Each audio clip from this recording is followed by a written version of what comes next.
ఓటుకు అధికారాన్ని మనకి ఇచ్చింది కాంగ్రెస్ పార్టీ. మొట్టమొదటిసారి మన మొట్టమొదటి ఓటు కూడా మనకి ఓటుకు ఇచ్చిన పార్టీకి మనం ఓటేయాలని చెప్పి ఫస్ట్ టైం ఓటర్స్ కి చెప్పాలి.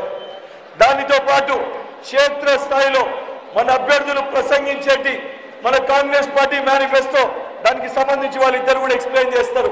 మన కాంగ్రెస్ పార్టీ మేనిఫెస్టోని కానీ రేవంత్ రెడ్డి గారు ముఖ్యమంత్రి అయిన తర్వాత గత 3 సంవత్సరాలు ఏదైతే 3 నెలల్లో బీఆర్ఎస్ పార్టీ 9 సంవత్సరాల్లో చేయలేంది 3 నెలల్లో మన ముఖ్యమంత్రి గారు పనిచేశారు. ఆఖరికి నిన్న కూడా ఏదైతే యువకుల కోసము ఏదైతే యూనివర్సిటీలో సమ్మర్ వెకేషన్ పేరుట ప్రతి సంవత్సరం కూడా యూనివర్సిటీ పనిచేస్తారు. కానీ యువకులు చదువుకోవాలి, వాళ్ళకి పౌష్టిక ఆహారాన్ని అందించాలని చెప్పి సమ్మర్ వెకేషన్ టైంలో కూడా యూనివర్సిటీ హాస్టల్స్ పనిచేయకుండా యువకులకి ఉద్యోగాలకు ప్రిపేర్ అవుతారని చెప్పి ఒక పెద్ద మనసుతోటి హాస్టల్స్ అన్నింటినీ కూడా తెరిచారు.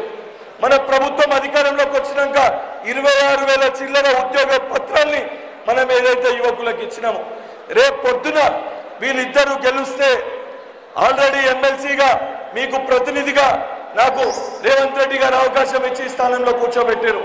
రేపొద్దున నాకు తోడుగా మల్లన్న కూడా గెలిచిండు అనుకోండి, రేపొద్దున ఇద్దరు ఎమ్మెల్సీలు అయితే మల్లన్న ఆలోచన విధానం ఏదైతే గ్రౌండ్ లెవెల్లో నేను దూకుడుతనం ఈ రెండూ కలిస్తే ఏదైతే యువకులకు కానీ విద్యార్థులకు కానీ ప్రతి సమస్య పరిష్కారం అవుతుంది. ఈ వాస్తవాలు మీరు క్షేత్రస్థాయిలోకి వెళ్ళి చెప్పాలి. దానికంటే ముఖ్యంగా ఇక్కడ ఉంటుంది కూడా నాయకులే. ఇక్కడ వచ్చిన వాళ్ళందరూ కూడా మండల స్థాయి గ్రామ స్థాయి నాయకులే. రేపొద్దున మీ భవిష్యత్తు కానీ, రేపొద్దున లోకల్ బాడీలో కానీ, సర్పంచ్లో కానీ, ఎంపీటీసీ కానీ, జెడ్పీటీసీ కానీ, కౌన్సిలర్లు కానీ, రేపొద్దున మీరు కూడా ఏదైనా ఎన్నికల్లో గెలవాలంటే ఎంపీ ఒక యువకుడిని గెలిపించుకుంటే, అదేవిధంగా మల్లన్న ఎమ్మెల్సీ గెలిపించుకుంటే, తర్వాత జరగబోయే స్థానిక సంస్థ ఎన్నికల్లో మనము గెలిచి రేపొద్దున మన నియోజకవర్గ ప్రజలకి, మన మండల ప్రజలకి, మన గ్రామ ప్రజలకి సేవ చేసుకోనికి మనకు ఉపయోగపడుతుంది. ఈరోజు కాంగ్రెస్ పార్టీ ఏదైతే సంబంధించి చామల కిరణ్ రెడ్డి అన్న కూడా ఎన్ఎస్వై యూత్ కాంగ్రెస్కి వెళ్ళి వచ్చారు కాబట్టి వారికి ఎన్ఎస్వై కష్టమైందో తెలుసు. చామల కిరణ్ అన్నని గెలిపించుకోవాల్సిన అవసరము బాధ్యత మన పైన ఉంది. ఏదైతే అన్న కోసం పని చేస్తున్నాం అన్నది కాకుండా మన కోసం మనం పని చేసుకుంటున్నాం అనే విధంగా రేపొద్దున కిరణ్ అన్న గెలిస్తే రేపొద్దున మన భవిష్యత్తు బాగుంటుంది. సో కిరణ్ అన్నని తప్పనిసరిగా ఓటు వేయించి ఏదైతే ప్రజలతోటి ఓటు వేయించి గెలిపించాల్సిన బాధ్యత మన పైన ఉంది. ముఖ్యంగా ఈరోజు బీజేపీ పార్టీ బయలుదేరింది. మతం వారిగా అందరూ అంటారు, విద్యార్థులు యువకులు బీజేపీ పార్టీ వైపు ఉన్నారని చెప్పి ఆ పార్టీ నాయకులు మాట్లాడుతారు. బీజేపీ పార్టీ గత 10 సంవత్సరాలుగా బీఆర్ఎస్ పార్టీ అధికారంలో ఉన్నప్పుడు ఏదైతే ఇక్కడ విద్యార్థులు యువకులు చనిపోతున్నప్పుడు బీజేపీ పార్టీ నాయకులు ఒక్కరోజు కూడా పోయి దానిపైన పోరాటం చేయలే. ఆ రోజు పోరాటం చేసింది కాంగ్రెస్ పార్టీ శ్రేణులు, కాంగ్రెస్ పార్టీ నాయకులు.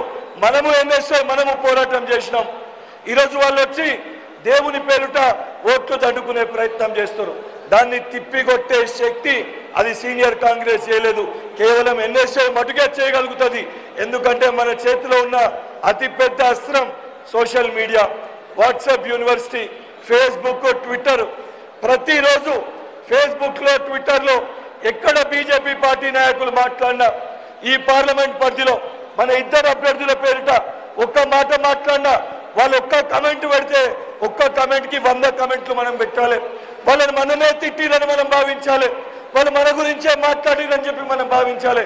వాటిలో ఒక్కసారి వాళ్ళకి తగిన గుణపాఠం చెప్తే దానితో పాటు ప్రతి ఒక్కరు కూడా మీ సోషల్ మీడియాలో బీజేపీ పార్టీ గత 10 సంవత్సరాలు మాకు ఇచ్చింది ఏంటంటే గాడిద గుడ్డు మాకు ఇచ్చింది, గాడిద గుడ్డు తప్ప మనకి బీజేపీ పార్టీ ఏమి ఇయ్యలేదని చెప్పి సోషల్ మీడియాలో మీ యొక్క గ్రామ గ్రూప్లలో మీరందరూ కూడా ప్రచారం చేస్తే ఒక టెంపో క్రియేట్ అవుతుంది.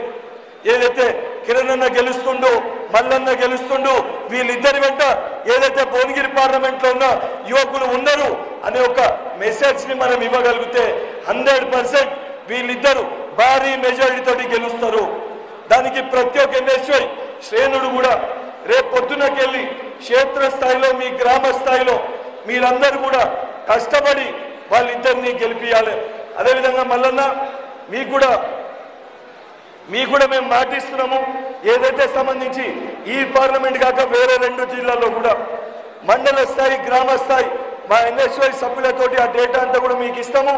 తప్పనిసరిగా తీన్మార్ మల్లన్న గెలుపులో ఏదైతే రేపొద్దున మీకు ఇప్పించే ఓట్లు సరే ఇక్కడ ఉన్న ఎన్ఎస్ఐ శ్రేణులకి సగం మంది గ్రాడ్యుయేట్స్ కాకపోవచ్చు, కానీ మాకు పాఠాలు చెప్పినోళ్ళు, మాతోటి తిరిగేటోళ్ళు, మా మాట వినేటోళ్ళు, మా ఇంట్లో అన్నలు కానీ మా అక్కలు కానీ గ్రాడ్యుయేట్స్ ఉంటారు. ఆ ప్రతి ఒక్కరు కూడా మల్లన్నని గెలిపియాలి, ఈ ప్రశ్నించే గొంతుని గెలిపియాలి. రేపొద్దున తెలంగాణ భవిష్యత్తు కోసం మల్లన్న గెలుపు అవసరం అనే విధంగా ప్రతి ఒక్క ఎన్ఎస్ఐ శ్రేణుడు, ప్రతి ఒక్క ఎన్ఎస్ఐ కార్యకర్త కష్టపడి క్షేత్రస్థాయిలో ప్రతి ఒక్క గ్రాడ్యుయేట్ ని మెప్పించి ఒప్పించి అవసరమైతే వాళ్ళ కాలం మొక్కి వాళ్ళని ఓటు మీకు వేసే విధంగా మేము కృషి చేస్తామని చెప్పి ఎన్ఎస్ఐ పక్షాన మీకు మాటిస్తూ రేపొద్దున మీ ఇద్దరు గెలిచినాక ఏదైతే విజయోత్సవ సభ కూడా నిర్వహించేది, మీ మొట్టమొదటి విజయోత్సవ సభ కూడా ఎన్ఎస్ఐ నిర్వహిస్తాము. దాన్ని కూడా నేనే ప్రాతినిధ్యం వహించి దానికి నేనే బాధ్యత తీసుకొని మీ గెలుపు తర్వాత విజయోత్సవ సభ నిర్వహించమా గెలిపిస్తామని సిద్ధంగా చేతులు పైకెత్తుని వాళ్ళిద్దరికి తప్పకుండా మేము మాటిస్తున్నాము. రేపొద్దున మేము వాళ్ళిద్దరి పక్షాన ఈ రాబోయే 10 రోజులు ఎంపీకి 20 రోజులు గెలిపించడానికి సిద్ధంగా ఉన్న వాళ్ళందరూ చేతులు పైకి లేపుర్రి. సిద్ధమా? సిద్ధమా? గట్టిగా సిద్ధమా? తప్పనిసరిగా మీ ఇద్దరి గెలుపులో ఎన్ఎస్వై క్రియాశీలక పాత్ర పోషిస్తుందని చెప్పి మాటిస్తూ మా యొక్క కార్యక్రమానికి విచ్చేసిన మీ ఇద్దరికి, అదేవిధంగా ఈ కార్యక్రమాన్ని ఏర్పాటు చేసిన ప్రతి ఒక్క నా ఎన్ఎస్వై జిల్లా అధ్యక్షులకి, ఏదైతే కోఆర్డినేట్ చేసిన అసెంబ్లీ అధ్యక్షులకి, విచ్చేసిన నా ఎన్ఎస్వై కార్యవర్గ సభ్యులందరూ కూడా పేరు పేరున శిరస్సు వంచి ధన్యవాదాలు తెలియజేస్తున్నాను. Thank you.